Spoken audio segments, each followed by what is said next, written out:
1999 will be remembered by Canadians for an extraordinary event. Canada was involved in the most recent large-scale refugee assistance effort.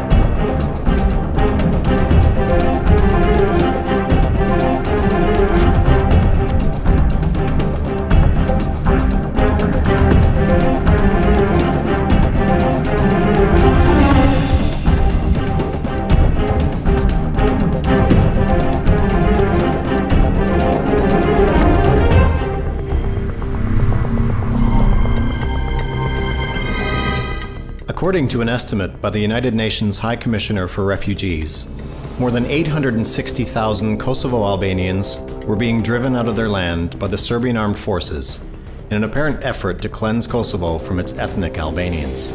A human tragedy of apocalyptic dimensions unfolded, resulting in the largest refugee crisis since the Second World War. When the plane landed, the reception was so warm, we felt like we were coming to a wedding and us being the most respectable guests. Upon arrival in Canada, things were different, of course, because Canada was organized to helping us, so like they accommodate us on military base of Borden, which now became second home for next, again, month and a half here in Canada. They talk to you. With the beginning of NATO bombing in March of 1999, what we saw was a humanitarian catastrophe that was without parallel in any of our experience. It was the product of a horrible revival of Nazi ideology within Serbia. A terrible thing to happen after the Serbs had suffered so much during the war from the Nazi occupation. They were led astray and adopted these same racist policies against the Albanians that the Nazis used against the Jews, calling Albanians subhumans and Turks and threatening to build more mosques in Belgrade, and etc., etc. Various segments of Serb paramilitary and military forces would show no mercy even to young, innocent children. Known as one of the survivors of the Garden Massacre in Podujevo, Saranda brings back the memories of a horrible hate crime. 19 frightened children and their mothers were lined up against the wall and sprayed with machine gun fire. Miraculously, she and 4 of her cousins would escape death. When everything happened, when I lost my family during the war, it was on the 28th of March, 1999. My aunt was crying, she was talking to them in Serbian, and I could understand was that they're only children. They shot her in front of us. According to United Nations High Commissioner for Refugees, even before NATO's bombing of Serbia, 200,000 Albanians had fled Kosovo. The fierce conflict that had started in 1998 between the Kosovo Liberation Army and the Serbian police, army, and paramilitary forces made Albanian civilians an easy target of beatings, rapes, and killings. The massacre of Racak of January 1999 was the latest carnage. Today we stand united against those who committed this crime. This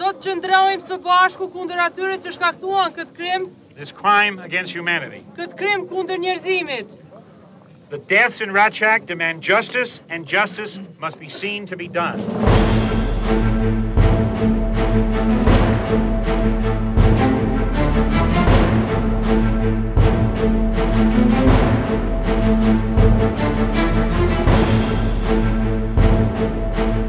The condemnation by the United Nations was meant to send a strong signal to the Serbian leadership.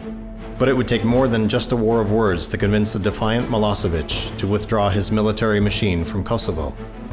In the meantime, oppression and violence made life miserable for Albanians. Simple to describe this will be two words probably: anger and fear. Anger because of all those atrocities what on daily basis were happening by Serbs police and military force all over Kosovo, and fear because we fear every day for our kids will be returning safe home, and our family had a fear of what will happen to us, or will I return from work safe at home. On March 24th, 1999, after repeated threats, NATO launched an air campaign against military and civic targets in Serbia, which lasted 78 days. A furious Milosevic appeared determined to finish his job by expelling all Albanians from Kosovo, pushing them south and west to the neighboring Macedonia and Albania. They told us to leave our house within 4 to 5 minutes and not to close the doors. Straight to the railway stations, get lost, they ordered us.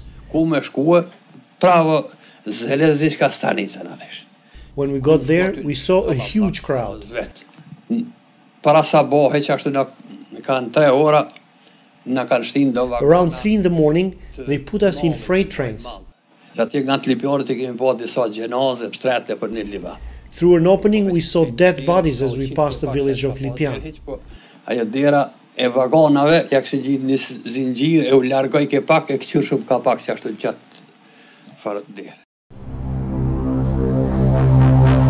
The coexistence between Albanians and Serbs in the Balkans has not been an easy one.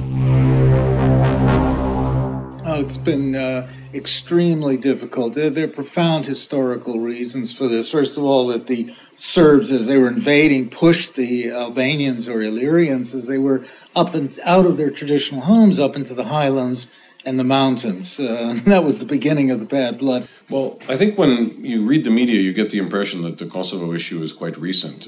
As a historian, let me stress that the Kosovo crisis goes along with the creation of Yugoslavia after the First World War, or was originally the kingdom of Serbs, Croats, and Slovenes.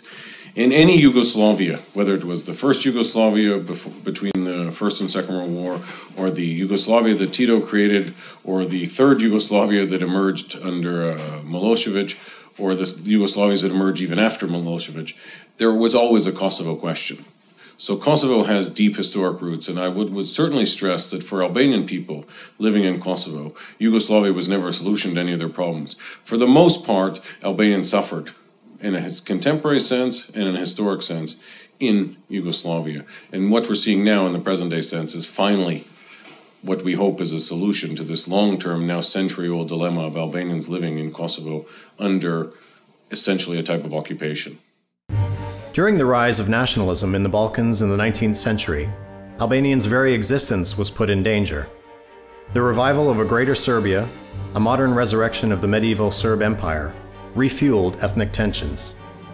The pressure from the great powers and Russia assisted the Serbs in breaking away and gaining independence from the Ottoman Empire. On the other hand, the presence and the rights of Albanians in Kosovo were ignored. This was clearly manifested at the Treaty of London and the Conference of Bucharest in 1913, held soon after the defeat of the Turkish army during the First Balkan War. In these two major international conferences, the great powers recognized the Serbian occupation of Kosovo. The perception of Albanians as Turks played an important role in this decision.